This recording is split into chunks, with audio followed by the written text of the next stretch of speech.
झाला का तेलाचा उदा माझा करून झाला का? झाला झाला झाला शेवट तुम्हाला ठेवलाय उद्या हा का?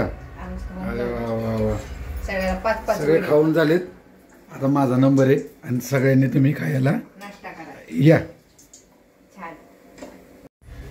चला खूप दिवसांनी आज तेलाचा उदामादा होणार आहे. तर छानपैकी आज बघा आपल्या घरच्या घरी कसा बेत चाललेला आहे. तर बॅक कॅमेराने बघा.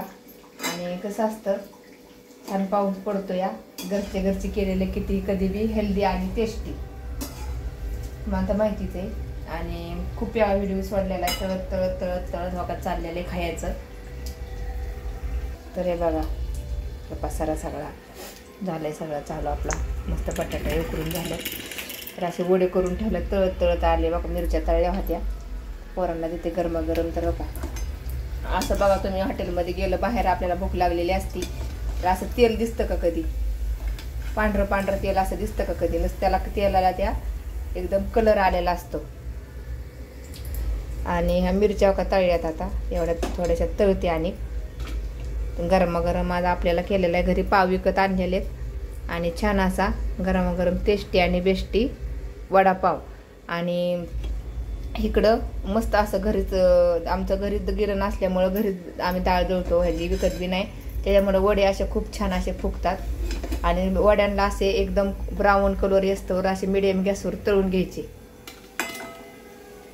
खूप टेस्ट आणि बेस्ट. आलं लसूण पेस्ट वाटून बटाटा परतून घ्यायचा. डायरेक्ट उकडलेल्या बटाट्यामध्ये नाही करायचं.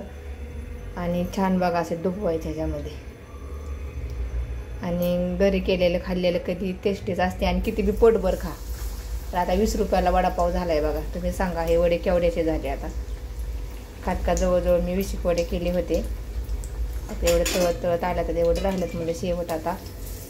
आणि छान बघा कसं फुगतंय. असा एकदम जाळी आली पडली पाहिजे. घरचे पीठ असलं म्हणजे अशी भजीसुद्धा अशी एकदम छान. आणि असं आपण डोश्याला कसं असे जाळी येते तसा वड्याला जाळी येते. तर गरमागरम सगळ्यांनी वडापाव खायला या. आणि कसा आहे आपला आजचा वडा 2 दिवसांनी जेवणाचा बेत दाखवते. तर चला ओके बाय सगळ्यांना. जास्त व्हिडिओ मोठा करत नाही आहे.